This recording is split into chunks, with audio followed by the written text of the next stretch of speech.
অনেকেই তো আসলে প্রতিশ্রুতিতে অনেক কিছু বলে নির্বাচনের আগে, তো সেটি আসলে বাস্তবায়ন কিছু সময় পরিবেশ পরিস্থিতির কারণে সম্ভব হয় না, কিছু সময় আসলে দলগুলো করে না। আপনারা কতটা আশাবাদী যে আপনারা প্রতিশ্রুতি দিলে রক্ষা করতে পারবেন?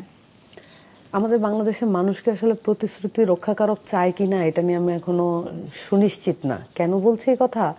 কারণ আমাদের দেশের মানুষ কি আসলে এই মানে আপনি এটা বিবেচনা করতে পারেন, আপনি একজন সাধারণ নাগরিক হিসেবে, যে তাকে যদি আমাদের দেশের একটা অভাবী মানুষ, তার ভোটিং পাওয়ার আছে, সে বাংলাদেশের নাগরিক, ভোট দিবে, কিন্তু তার অভাবটাকে কাজে লাগিয়ে তার ভোটটাকেও আদায় করবে না এবং সে সেখানে নৈতিকভাবে নিজেকে অনড় রাখবে, এটার মানে এটার সম্ভাবনা কি আপনি আমাকে দিতে পারবেন?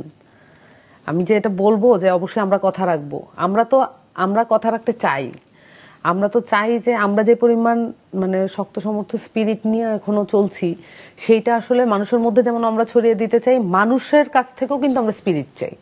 কিন্তু আমরা এখন দেখছি যে মানে দলগুলো আসলে ক্রমাগতই পলিটিক্যালি এবং মানে ইলেকশনের ডামাডোলে মানুষকে এক ধরনের, তার মগজটা এক ধরনের ভারী করে ফেলছে।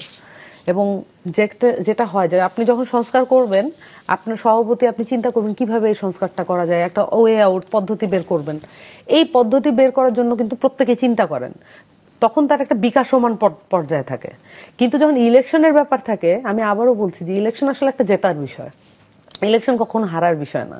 তো জেতার বিষয় যখন হয় তখন হচ্ছে আপনি এখানে প্রতিপক্ষকে খুন করে বলেন, আপনি ধ্বংস করে বলেন, আপনি পার্টি অফিস জ্বালিয়ে পুড়িয়ে বলেন, আপনি মানে রোড ব্লক করে বলেন, আপনার নিজের পার্টিকে ইয়ে করে বলেন, মানে যেভাবে হোক আপনাকে এটা জিততে হবে।